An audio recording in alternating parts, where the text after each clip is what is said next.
बच्चों, आज हम लोग एकांकी संचय की एकांकी मातृभूमि का मान, जिसके लेखक हैं हरिकृष्ण प्रेमी जी, इस एकांकी के सेकंड पार्ट में हैं। फर्स्ट पार्ट में बच्चों मैंने आप लोगों को एकांकीकार का संक्षिप्त परिचय, एकांकी की कथावस्तु का सारांश और एकांकी के कुछ कठिन शब्दों के अर्थ, इन सारी चीज़ों के बारे में मैंने बता दिया था। और आज मैं आप लोगों को एकांकी का उद्देश्य, एकांकी के शीर्षक की सार्थकता और एकांकी का स्वरूप, इन प्रश्नों के उत्तर आप किस ढंग से लिख सकते हैं, इसके संबंध में बताऊंगी और कुछ इंपॉर्टेंट पैराग्राफ्स की एक्सप्लेनेशन आपको बताऊंगी, जिससे कि आपको एकांकी समझने में आसानी हो जाएगी। ठीक है, तो जिन बच्चों ने वो वीडियो नहीं देखी है उसे देख लें, ताकि उन्हें एकांकी की कथावस्तु अच्छी प्रकार से समझ में आ जाए। ठीक है, तो आज की क्लास स्टार्ट करते हैं बच्चों हम लोग। तो सबसे पहले हम लोग जानते हैं एकांकी का उद्देश्य। जैसा कि बच्चों मैंने पहले भी आप लोगों को बताया है कि एकांकी का उद्देश्य, शीर्षक की सार्थकता और स्वरूप, ये तीनों ही प्रश्न इंपॉर्टेंट हैं। इनमें से कोई भी एक प्रश्न आने की संभावना ज़रूर रहती है और इसे आप ज़रूर ध्यान से समझा कीजिए। और उद्देश्य जो है वो, अगर मातृभूमि का मान उद्देश्य लिखने के लिए आता है आपको, तो आप इस ढंग से लिख सकते हैं बच्चों कि मातृभूमि का मान एक ऐतिहासिक एकांकी है जो कि देश प्रेम की प्रेरणा दे रही है। राजपूत राजाओं की वीरता, पराक्रम, शौर्य और उनकी मातृभूमि के प्रति उनके प्रेम को प्रदर्शित करना ही लेखक का उद्देश्य रहा है। राजपूत अपनी मातृभूमि के प्रति न्यौछावर होने तक को तैयार रहते हैं। उनका गौरवपूर्ण इतिहास रहा है। अपनी आन बान और शान के लिए वो प्रसिद्ध माने जाते हैं और अपनी मातृभूमि की प्रतिष्ठा पर कोई आंच आने देना किसी भी रूप में वो नहीं चाहते हैं। उसे किसी के अधीन देखना भी नहीं चाहते हैं। इस एकांकी में वीर सिंह जैसे वीर पुत्र हैं जो कि अपनी मातृभूमि के नकली दुर्ग, यानी बूंदी के नकली दुर्ग की भी सुरक्षा करने के लिए अपने प्राणों तक को बलिदान कर देते हैं। वीर सिंह की वीरता, पराक्रम, शौर्य का इतना सुंदर चित्रण लेखक ने किया है इस एकांकी में। और साथ ही साथ एकांकीकार ये संदेश दे रहे हैं देशवासियों को इन पात्रों के माध्यम से, इन ऐतिहासिक चरित्रों के माध्यम से, कि देश के लोगों को एकता और अखंडता की भावना से ओतप्रोत कर रहे हैं, उसका संदेश दे रहे हैं। साथ ही साथ देश प्रेम की भावना जागृत कर रहे हैं, देश के प्रति अपने कर्तव्य का निर्वहन करने के लिए लोगों को जागृत कर रहे हैं। ठीक है, एक आदर्श रूप प्रस्तुत किया है उन्होंने प्रेम, सौहार्द और भाईचारे का, देश प्रेम का। इस प्रकार से अगर हम पूरी एकांकी को देखते हैं तो पूरी एकांकी जो है उसमें लेखक का उद्देश्य देश प्रेम, प्रेम सौहार्द के साथ ही साथ बंधुत्व की भावना को प्रदर्शित करना, उसकी स्थापना करना ही लेखक का उद्देश्य रहा है। ठीक है, तो आप इस तरह से एकांकी का उद्देश्य लिख सकते हैं बच्चों। और एक प्रश्न जैसे कि आपको आता है कि इस एकांकी से क्या शिक्षा मिली या इस एकांकी का संदेश क्या है, तो आप कुछ इसको ही उठाते हुए आप इस प्रश्न का उत्तर भी लिख सकते हैं। ठीक है, तो बहुत ज़्यादा डिफरेंस नहीं आएगा, थोड़ा सा आपके लिखने का जो तरीका है उसमें थोड़ा परिवर्तन करना पड़ेगा आपको, लेकिन बातें यही हैं। तो आपका ये भी प्रश्न तैयार हो जाएगा इससे कि आप संदेश या शिक्षा जो भी मिल रही है उसको भी, इस प्रश्न का उत्तर भी इस ढंग से लिख सकते हैं। ठीक है, तो ये आपकी समझ में आ गया बच्चों कि उद्देश्य किस ढंग से आप लिख सकते हैं। नेक्स्ट टॉपिक है आपका एकांकी के शीर्षक की सार्थकता। ठीक है, तो किसी भी एकांकी या कहानी का शीर्षक जो है वो बहुत ही इम्पॉर्टेंट होता है, क्योंकि शीर्षक ही ऐसा हमें प्रतीत कराता है कि एकांकी में क्या है। ठीक है, यानी उसकी एक झलक प्रस्तुत करता है। तो यानी एकांकी का शीर्षक जो है वो सार्थक होना चाहिए, बिल्कुल सही होना चाहिए, जिससे कि हमें एक झलक मिल सके कि कहानी में क्या है। ठीक है, तो इसीलिए ये प्रश्न अक्सर पूछे जाते हैं एग्जाम में आपके कि एकांकी का शीर्षक की सार्थकता बताइए। तो यदि इस प्रश्न को आपको इसका उत्तर देना है तो आप इस ढंग से लिख सकते हैं कि हरिकृष्ण प्रेमी जी के द्वारा लिखित एकांकी मातृभूमि का मान, इसका शीर्षक अत्यंत ही सटीक, सार्थक और उपयुक्त है, क्योंकि इस एकांकी में राजपूत राजाओं के गौरवपूर्ण इतिहास का वर्णन लेखक ने किया है और आरंभ से लेकर के अंत तक पूरी एकांकी में जो राजपूत राजा हैं उनका मातृभूमि के प्रति जो उनकी भावना है, प्रेम है, उसको ही प्रदर्शित किया गया है। मातृभूमि का सम्मान, गौरव जो है उसको ही प्रदर्शित करने का, उसका ही चित्रण करने का लेखक का लक्ष्य रहा है। एक और जहाँ राजपूत वंशी हाड़ा वंश के जो राजपूत हैं राव हेमू, वो अपने बूंदी राज्य को किसी के अधीन देखना नहीं चाहते हैं। और वहीं दूसरी ओर देखने को मिलता है कि वीर सिंह जैसा वीरपुत्र जो कि बूंदी का रहने वाला है और अपनी मातृभूमि बूंदी के नकली दुर्ग की रक्षा करने के लिए वो अपने प्राणों की अंतिम सांस तक लड़ता रहता है और अपनी मातृभूमि के प्रति अपना प्रेम प्रदर्शित करता है, उसके प्रति अपने प्राणों का बलिदान कर देता है। ठीक है, इस प्रकार से अगर पूरी एकांकी को देखते हैं तो पूरी एकांकी में मातृभूमि की मान, प्रतिष्ठा, उसका गौरव प्राणों से भी कहीं अधिक महत्वपूर्ण है। ठीक है, तो इस प्रकार से पूरी एकांकी का शीर्षक जो है वो सार्थक है, उपयुक्त है, क्योंकि उसकी कथा वस्तु के अनुसार चल रहा है और ये एकांकी जो है प्रेम और सौहार्द का आदर्श प्रस्तुत करती हुई दिखाई देती है। ठीक है, तो आप इस तरह से एकांकी के शीर्षक की सार्थकता लिख सकते हैं। ठीक है, ये 2 प्रश्न हो गए आपके। फिर नेक्स्ट टॉपिक आपका है एकांकी का स्वरूप।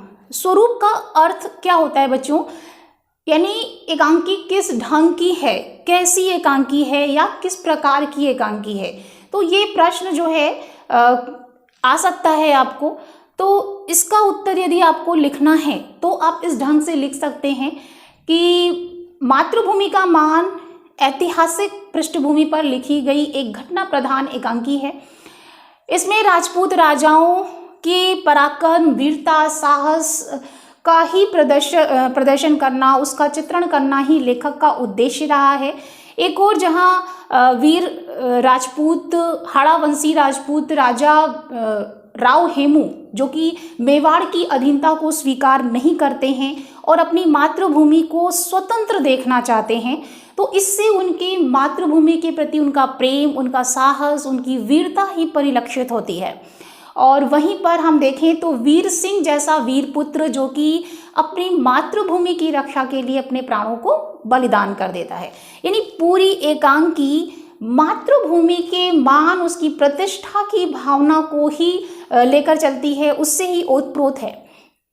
पूरी एकांकी जो है उसकी जो भाषा है, क्योंकि बच्चों एकांकी का स्वरूप आप लिख रहे हैं तो थोड़ा सा उसकी भाषा शैली और उसके जो रस हैं, अलंकार हैं, उसको भी लिखने की आवश्यकता होगी आपको। ठीक है, तो यहाँ पर आप ये लिख सकते हैं कि एकांकी की भाषा सरल है, सहज है, साथ ही साथ काव्यमयी है। ठीक है, और एकांकी में वीर रस के अनुकूल शब्दों की योजना की गई है, क्योंकि पूरी एकांकी जो है वीर रस से परिपूर्ण है। साथ ही साथ संवादों की योजना बहुत ही प्रभावी ढंग से की गई है, जिससे कि कथा वस्तु के विकास में एक स्वाभाविकता दिखाई पड़ती है। ठीक है, तो पूरी एकांकी की कथा वस्तु हमें प्रेम और सौहार्द का आदर्श प्रस्तुत करती हुई दिखाई पड़ती है। इसका सुंदर चित्रण लेखक ने किया है और पूरी अगर आकलन करें हम तो एक रंगमंचीय एकांकी है ये, और इसका कथानक जो है वो पूरी तरह से सशक्त है। ठीक है, तो आप इस ढंग से एकांकी की कथा वस्तु लिख सकते हैं। ठीक है, तो ये एक आइडिया मैंने आप लोगों को दिया है बच्चों कि आपको अगर इस तरह के प्रश्न आते हैं तो उनके उत्तर आप किस ढंग से लिख सकते हैं। ठीक है, और मेरी सलाह बच्चों हमेशा आप लोगों को रहती है कि आप लोग पहले से ही खुद से प्रयास कीजिए प्रश्नों का उत्तर लिखने का, क्योंकि ये तो जनरल आपके प्रश्न हैं। तो कोई भी पैराग्राफ आए, अगर इसमें ये इस तरह के प्रश्न आ जाते हैं तो आप ये आसानी से उसका उत्तर लिख पाइए। ठीक है, और अगर किसी पैराग्राफ से संबंधित जो भी प्रश्न आते हैं, आपने पूरी एकांकी की कथा वस्तु समझी हुई है, एकांकी को समझा है, तो उसके उत्तर भी ईजिली आप दे पाएंगे। ठीक है, तो आप लिखने की कोशिश जरूर किया कीजिए, उससे आपकी लेखन क्षमता भी बढ़ेगी, साथ ही साथ आपकी मात्राओं की जो अशुद्धि है वो भी सही होगी। ठीक है, तो उससे बेटर होगा कि आपका जो एग्ज़ाम है, एग्ज़ाम में आप अच्छे से अच्छा लिख पाएंगे उससे।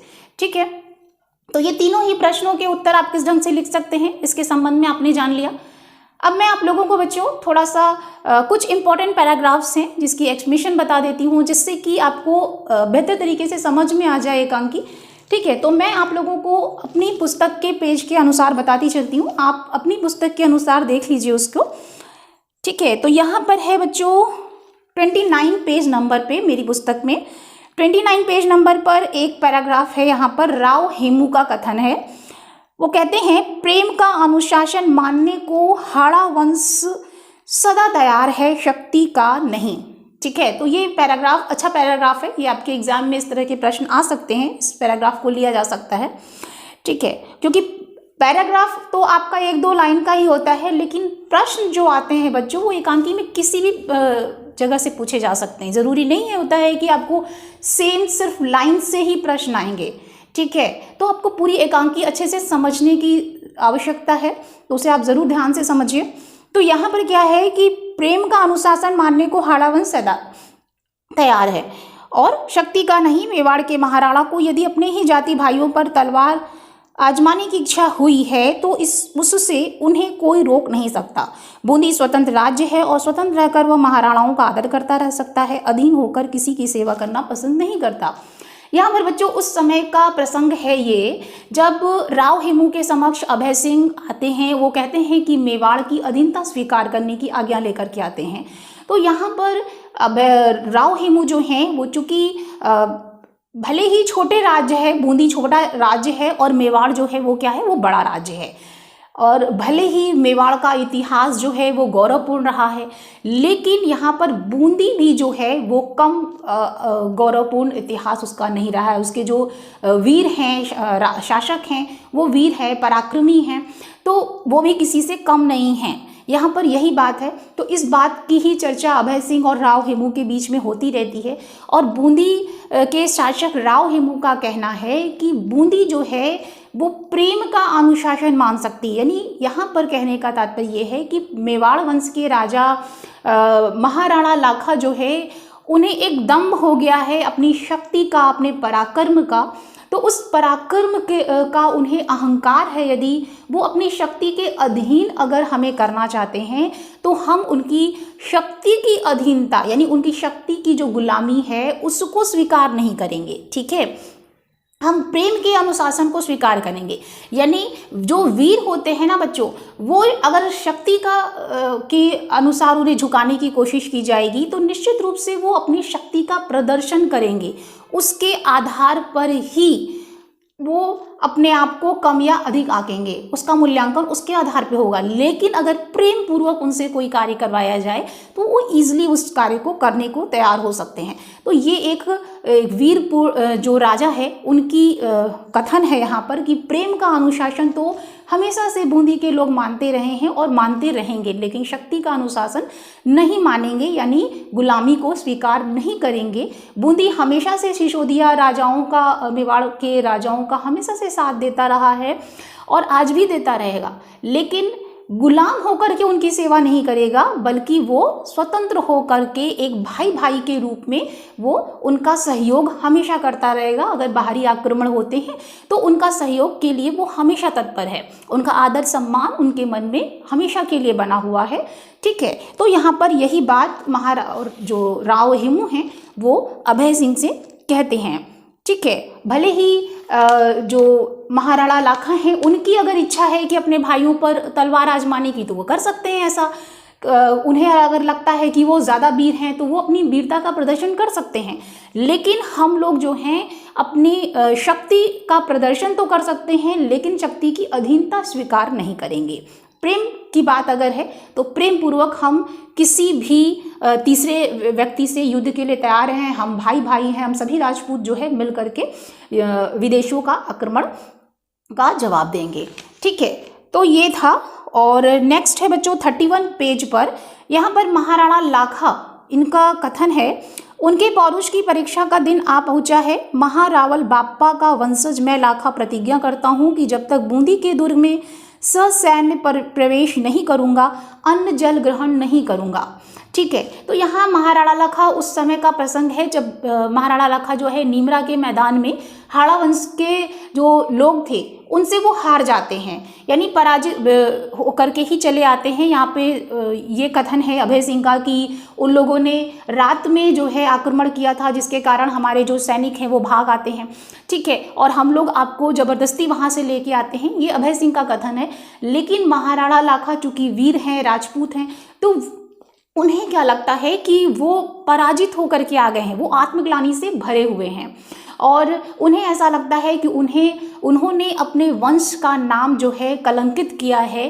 तो ये आत्मग्लानि जो है, यानी अपने आप पर उनको एक तरह से गुस्सा आ रहा है कि हमने ऐसा क्यों किया। वो अपने प्राणों के बचाने, प्राण चले जाएं इस भय से जो है वो बचाने के लिए अपने प्राणों को वो क्यों वहाँ से चले आए।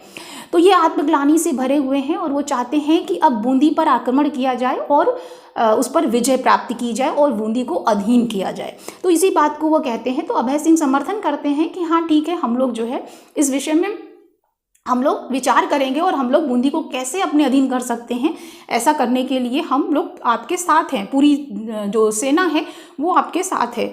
तो उसी समय जो है वो महाराणा लाखा कहते हैं कि पौरुष की परीक्षा, पौरुष यानी वीरता की परीक्षा, उनकी वीरता की परीक्षा है, यानी वो वीर वास्तव में हैं या नहीं हैं, इस बात की परीक्षा का समय आ चुका है। क्योंकि अब जो है वो पराजित हो चुके हैं, तो वो किसी भी रूप में उसको अपने अधीन करना ही चाहते हैं, चाहे जो हो जाए।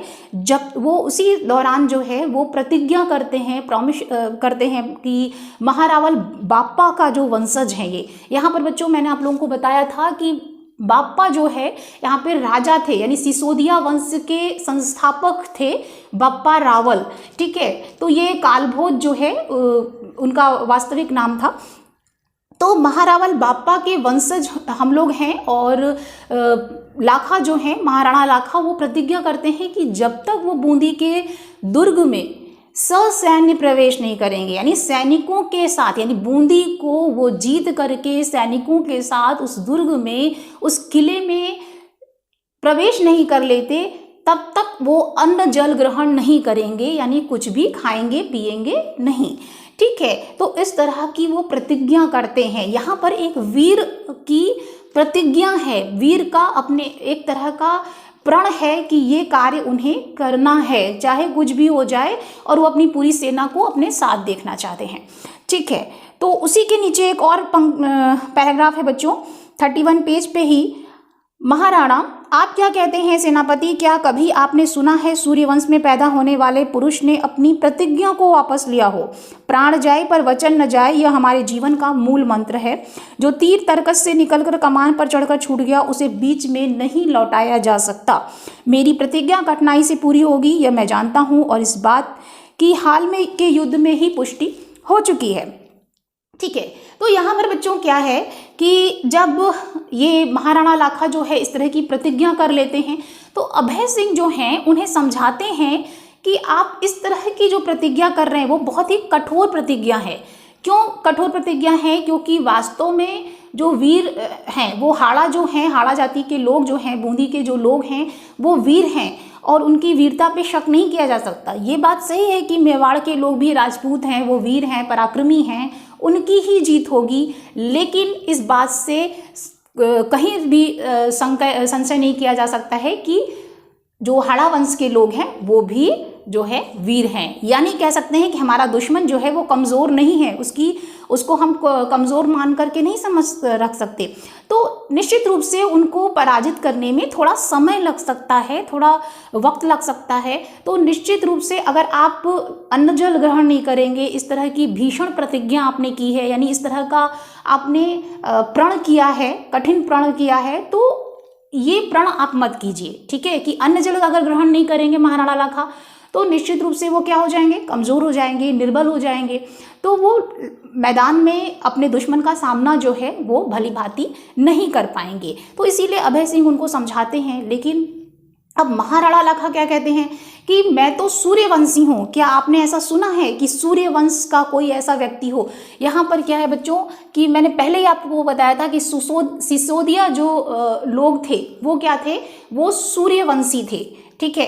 तो सूर्यवंशी अगर ये थे तो इसीलिए जो है यहाँ पर महाराणा लाखा कहते हैं कि मैं सूर्यवंशी हूँ। यहाँ पे रामायण में भी आपने सुना होगा बच्चों कि राम जी जो है वो सूर्यवंशी थे, दशरथ सूर्यवंशी थे। तो उन लोगों ने क्या किया था कि अपने प्राण चले जाएं लेकिन वचन नहीं जाना चाहिए।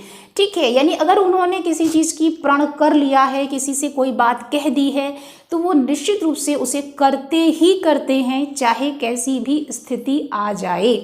ठीक है, तो यहाँ पर यही बात महाराणा लाखा भी कहते हैं कि चाहे कुछ भी हो जाए लेकिन मैं अपने वचन से, अपनी प्रतिज्ञा से पीछे नहीं हट सकता हूँ। ठीक है, क्या आपने कभी ऐसा सुना है कि कोई सूर्यवंशी जो है वो प्राण चला जाए और वचन न निभाए? तो यहाँ पर क्या है, उनका मूल सिद्धांत है ये मूल मंत्र है उनका, यानी उनके जीवन का ये उद्देश्य है, उनके जीवन की ये सबसे बड़ी शक्ति है ये कि वो किसी भी स्थिति में अपने वचन से पीछे नहीं हटते हैं। ठीक है, क्या आपने ऐसा सुना है कि कोई भी तीर जो है तरकस से निकल के धनुष पे चढ़ करके फिर जो है वो छूट जाए और फिर वापस भी आ जाए? ऐसा तो कभी नहीं हो सकता। मतलब एक प्रैक्टिकल सी चीज़ भी है यहाँ पर बच्चों कि अगर धनुष पे हम तीर मारते हैं तो निश्चित रूप से अगर वो छूट गया तो वो वापस नहीं आ सकता है। तो यही बात यहाँ पे शब्दों के लिए भी है कि मुंह से निकला हुआ शब्द वापस नहीं आ सकता है। ठीक है, तो यहाँ पर यही बात महाराणा लाखा कहते हैं कि ठीक है, ये प्रतिज्ञा जो है मैंने की है। मैं भी समझ रहा हूँ कि हाड़ा जाति के जो लोग हैं वो बहुत ही वीर हैं, साहसी हैं, उन्हें को पराजित करना इतना आसान नहीं होगा, लेकिन अब मैंने जो प्रतिज्ञा की है वो प्रतिज्ञा चाहे जितनी भी कठिनाई से पूरी हो, लेकिन वो प्रतिज्ञा पूरी ज़रूर होगी। ठीक है, तो उसके लिए तैयारी की जाए। ठीक है, तो ये एक पैराग्राफ हो गया बच्चों। और फिर नेक्स्ट आपका है यहाँ पर वीर सिंह का कथन है, 34 पेज नंबर पे है मेरी पुस्तक में। वीर सिंह जो है आता है और कहता है कि धिक्कार है तुम्हें, नकली बूंदी भी प्राणों से अधिक प्रिय है। जिस जगह एक भी हाड़ा है वहाँ बूंदी का अपमान आसानी से नहीं किया जा सकता। आज महाराणा आश्चर्य के साथ देखेंगे कि यह खेल केवल खेल ही नहीं रहेगा, यहाँ की चप्पा चप्पा भूमि सिसोदियों और हाड़ाओं के खून से लाल हो जाएगी। ठीक है, तो ये उस समय का वक्तव्य है जिस समय नकली दुर्ग बनाया जाता है जंगल के प्रदेश में, मेवाड़ के बूंदी का। तो वहाँ पर वीर सिंह जो कि बूंदी का ही रहने वाला है लेकिन मेवाड़ के सेना में क्या है, एक सिपाही है।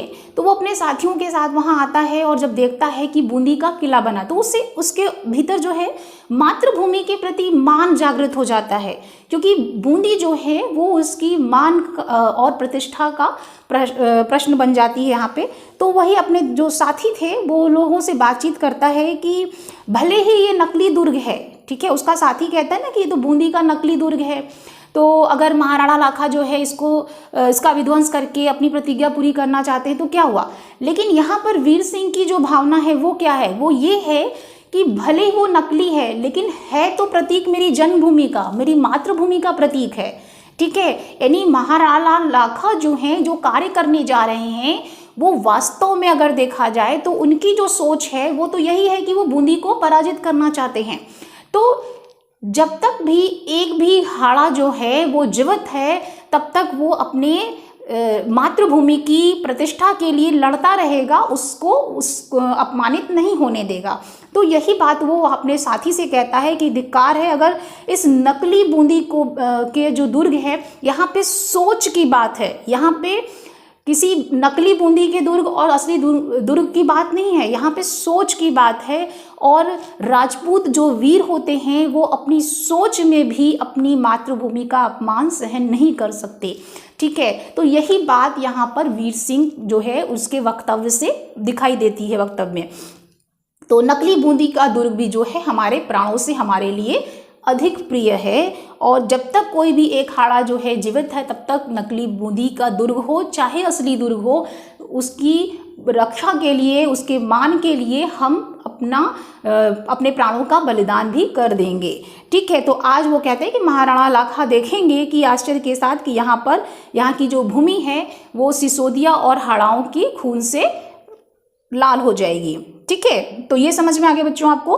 फिर नीचे ही उसके पैराग्राफ एक है, वीर सिंह का कथन है यहाँ पर कि और जिस जन्मभूमि की धूल में हम खेलकर बड़े हुए हैं उसका अपमान भी कैसे सहन किया जा सकता है।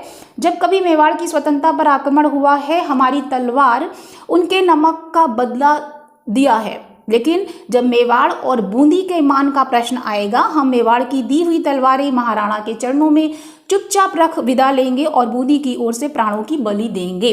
ठीक है, तो यहाँ पर ये एक तीसरा जो साथी है वीर सिंह का, वो कहता है कि हम लोग जो हैं वो महाराणा के नौकर हैं, वो हमारे मालिक हैं, हमारे राजा हैं और उनके नमक से ही हमारा शरीर बना हुआ है।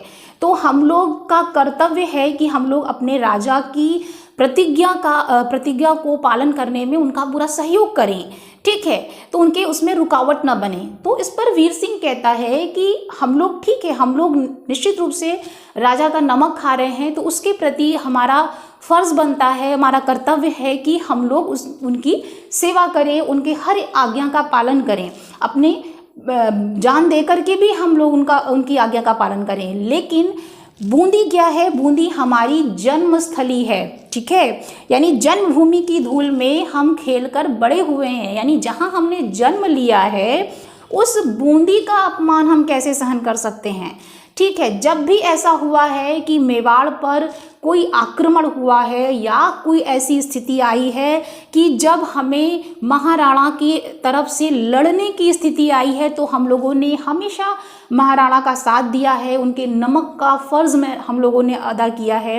ठीक है, यानी कहते हैं कि मालिक के प्रति नौकर का वफादार होना बहुत ही आवश्यक होता है। और यहाँ तो वीर पुरुष हैं, तो वीर पुरुष क्या करते हैं, वो बहुत ही वफादार होते हैं। तो यहाँ पर वो यही वीर सिंह कहना चाहता है कि हम लोगों ने हमेशा ये काम किया है। यदि कोई तीसरा जब भी आक्रमण करता है मेवाड़ पर, तो हम लोगों ने महाराणा का हमेशा से साथ दिया है, उनके प्रति उनके नमक का फर्ज हमने अदा किया है। लेकिन जब मेवाड़ और बूंदी का प्रश्न आएगा, यानी जन्मस्थली और कर्मस्थली में किसी एक को चुनने की नौबत आएगी, तो हम लोग अपने कर्म स्थान के लिए, यानी यहाँ पे कह रहा है कि मेवाड़ की दी हुई तलवारें महाराणा के चरणों में चुपचाप रख देंगे। कहने का मतलब यहाँ पर ये कि हमारे मालिक जो हैं उनकी तरफ से हम लड़ते हैं एक सैनिक के रूप में, तो उनकी दी हुई जो तलवारें हैं वो हम उन्हें वापस कर देंगे, ससम्मान वापस कर देंगे, क्योंकि हम अपने राजा के खिलाफ नहीं जा रहे हैं, लेकिन हम अपनी जन्मभूमि की जो मान है, प्रतिष्ठा है, उसको भी हम अपमानित होने देना नहीं चाहते, चाहे जैसी भी स्थिति आ जाए। ठीक है, तो यही बात यहाँ पर वीर सिंह अपने साथियों से कह रहा है। और वो कहता है कि महाराणा के जब भी उनको ज़रूरत पड़ी तो हम लोग हमेशा उनके लिए खड़े रहे, लेकिन आज हमारी जन्मभूमि की बात आई है, हमारी मातृभूमि की बात आई है, तो महाराणा जो है हमारी जन्मभूमि का अपमान कर रहे हैं, तो ये हम बर्दाश्त नहीं करेंगे और किसी भी हद तक जा कर के अपनी मातृभूमि की रक्षा करने का पूरा प्रयत्न करेंगे। ठीक है, तो यहाँ पर कर्म स्थली के स्थान पर, यानी जहाँ हम जिस जगह मेरा जीविकोपार्जन हो रहा है, अगर वो व्यक्ति भी हमारी जन्मभूमि के खिलाफ होगा तो हम उसके खिलाफ ही खड़े रहेंगे, उसके विरुद्ध ही जाएंगे, क्योंकि जन्म स्थान जो होता है, मातृभूमि का जो मान है, वो उसकी प्रतिष्ठा जो है वो सर्वोपरि होती है। ठीक है, तो उसकी रक्षा जो है वो प्राणों की बलि दे करके भी हम करने को तैयार हैं। ठीक है, तो यहाँ पर यही बात जो है वीर सिंह कहता है। ठीक है, तो ये इम्पॉर्टेंट पैराग्राफ्स थे बच्चों। और यहाँ पे एक दो और हैं। यहाँ पर है ये अभय सिंह ही जो है यहाँ पर कहता है, जब नकली दुर्ग में जो है लड़ाई हो रही होती है, तो यहाँ पर वो महाराणा ने यहाँ पे है 36 पेज नंबर पर, महाराणा ने हाड़ाओं को चुनौती दी है, हम उस चुनौती का उत्तर देने को मजबूर हैं। महाराणा यदि हमारे प्राण लेना चाहते हैं तो खुशी से ले लें, लेकिन हम इतने कायर और निष्प्राण नहीं कि अपनी आंखों से बूंदी का अपमान होते देखें। ठीक है, तो यहाँ पर अभय सिंह जो है, जब नकली दुर्ग के किले से वीर सिंह और उसके साथी लड़ रहे होते हैं, तो महाराणा को सारी बातें जो है अभय सिंह बता रहे होते हैं। तो वो बताते हैं कि बीच में जो है मैंने भी देखा कि युद्ध इतनी सचमुच का युद्ध हो रहा है, वास्तविक युद्ध हो रहा है, तो मैं भी सफ़ेद झंडा जो है गिरा करके मैं कुछ समय के लिए युद्ध मैंने रोक दिया और जाकर मैं वीर सिंह से मिला और उससे कहा मैंने कि महाराणा की बात मान लो, उस तरह से लड़ाई मत करो, उनको मतलब उनका जो प्रतिज्ञा त्रुटियां हैं उसमें किसी तरह का विघ्न मत डालो, पूरा होने दो। तो वो कहता है कि वीर सिंह की महाराणा ने हाड़ाओं को चुनौती दी है कि यहाँ पर महाराणा लाखा जो है वो वीर हैं, उनकी हर एक बात हम मानने को तैयार हैं, हमारे राजा हैं, लेकिन उन्होंने यहाँ पर हाड़ाओं को चुनौती दी है। हाड़ा किसी से कम नहीं है, वो वीर हैं, राजपूत हैं, पराक्रमी हैं, तो वो अपनी इस चुनौती का उत्तर किसी भी हद तक जाकर देंगे। यानी उन्होंने चैलेंज किया है उनकी वीरता को, ठीक है। अगर वो प्रेम पूर्वक सारी बातें कर लेते तो बहुत अच्छा था, लेकिन यहाँ पर उन्होंने चैलेंज किया है, तो हम उस चैलेंज को स्वीकार कर रहे हैं और किसी भी हद तक जा कर के हम उसके चैलेंज को मानेंगे और अपने प्राणों की बलि तक दे करके भी हम उसको पूरा करेंगे, ठीक है। यहाँ पे कहते हैं ना कि हम इतने कायर और निष्प्राण नहीं हैं, यानी हम कायर नहीं हैं, हमारे भीतर प्राण नहीं है, ऐसा नहीं है। यानी जब तक हमारे भीतर प्राण हैं तब तक हम अपने मातृभूमि के मान के लिए लड़ते रहेंगे, चाहे कुछ भी हो जाए, उसका अपमान हम नहीं सहन कर सकते। मेरी आंखों के सामने अगर बूंदी का अपमान किया जाएगा तो वो मैं बर्दाश्त नहीं कर सकता, ठीक है। ये सारी बातें जो है वो वीर सिंह अभय सिंह से कहते हैं, ठीक है। और एक और है बच्चों यहाँ पर इम्पॉर्टेंट है, 37 पेज नंबर पे महाराणा लाखा का कथन है यहाँ पर, न जाने किस बुरी साइत में मैंने बूंदी को अपने अधीन करने का निश्चय किया था। वीर सिंह की वीरता ने मेरे हृदय के द्वार खोल दिए, मेरी आंखों पर से पर्दा हट गया। मैं देखता हूँ इस ऐसी वीर जाति को अधीन करने की अभिलाषा करना पागलपन है, ठीक है। यहाँ पर जब पूरा युद्ध खत्म हो जाता है, वीर सिंह जो है मारा जाता है, उसके शव को, उसके जो मृत शरीर है उसको सम्मान ला करके सम्मानित करने के लिए जो है महाराणा लाखा जो है वो अभय सिंह को आदेश देते हैं और विजय पताका फहराई जाती है दुर्ग पर। तो चारडी जो है आती है, क्योंकि इसके पहले ही जो है महाराणा लाखा को काफ़ी पश्चाताप हो जाता है, क्योंकि एक वीर योद्धा की बलि चढ़ गई, उनके बिना मतलब की जो सोच थी, उनका अहंकार था, विवेकहीन प्रतिज्ञा उन्होंने जो कर ली थी। तो उसी समय चारणी जब आती है तो चारणी भी वो कहती है कि क्या आप खुश होंगे कि आपके सिर पर से ये कलंक का टीका हट गया, ठीक है। तो महाराणा उसी को ही उत्तर देते हुए कहते हैं कि पता नहीं कौन सी साइत थी, इतनी बुरा क्षण था वो कि मैंने ऐसी प्रतिज्ञा कर ली, यानी बिना मतलब की सोच की प्रतिज्ञा कर ली। मेरा अहंकार मेरे भीतर का था, वो उस अहंकार की वजह से कर लिया, या अपमान की आग में मैं जल रहा था, तो मैंने इस तरह की विवेकहीन प्रतिज्ञा कर ली। और इस वीर सिंह की जो वीरता है उसने मेरे हृदय के द्वार खोल दिए। यानी इसकी जो वीरता है, यानी अपनी मातृभूमि के प्रति इसकी जो भावना है उसको देख करके मेरा हृदय जो है बहुत द्रवित हो गया है। और उसकी जो वीरता है, अपने मातृभूमि के प्रति जो उसकी सोच है, उसको देख करके मैं नतमस्तक हूँ उसके सामने। यानी उसके प्रति मेरे मन में बहुत ही सम्मान आ रहा है कि मैंने शायद गलत किया, ये गलत किया मैंने कि हाड़ा जाति के जो वीर लोग हैं उनको मैंने शक्ति के प्रदर्शन के लिए, मतलब शक्ति से उनको अधीन करने की कोशिश की। वास्तविकता तो ये है कि वो इतने शक्तिशाली हैं कि उन्हें निश्चित रूप से वो हमारे सहयोगी के रूप में कार्य कर सकते थे, प्रेम पूर्वक हम लोग रह सकते थे। लेकिन मैंने जो है ऐसी कौन सी बुरा क्षण था जिसमें मैंने ऐसा सोच लिया कि इन हाड़ा जाति के जो वीर लोग हैं उनको अपने अधीन करूं, ठीक है।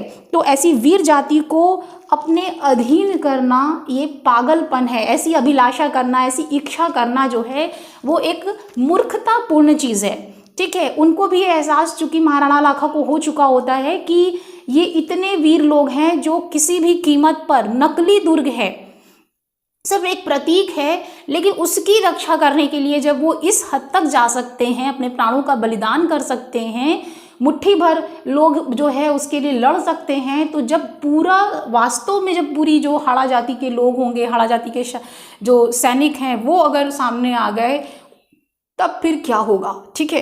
तो यहाँ पे पश्चाताप हो रहा है महाराणा लाखा को कि ऐसे वीर लोगों को उन्होंने चुनौती दी, उन्हें अपनी शक्ति के अधीन करने की सोची भी उन्होंने। तो यही बात वो कहना चाहते हैं, ठीक है।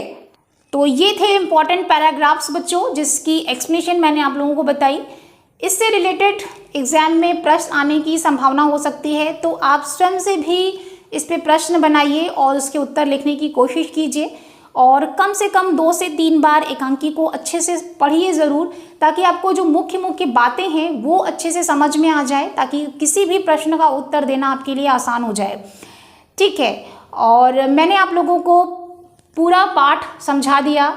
एकांकी की कथा वस्तु मैंने बता दी, कठिन शब्दों के अर्थ बताए, एकांकी का स्वरूप, शीर्षक की सार्थकता और उद्देश्य, इन प्रश्नों के उत्तर किस ढंग से लिख सकते हैं आप, इसके संबंध में भी मैंने बताया आप लोगों को, और इम्पॉर्टेंट पैराग्राफ्स की एक्सप्लेनेशन मैंने आप लोगों को बता दी।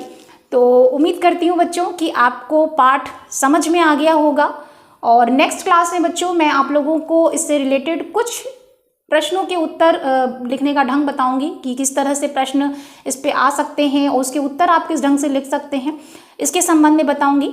ठीक है, तो मिलते हैं नेक्स्ट वीडियो में। तब तक आप लोग अच्छे से अपनी पढ़ाई करते रहिए। All the best. Thank you.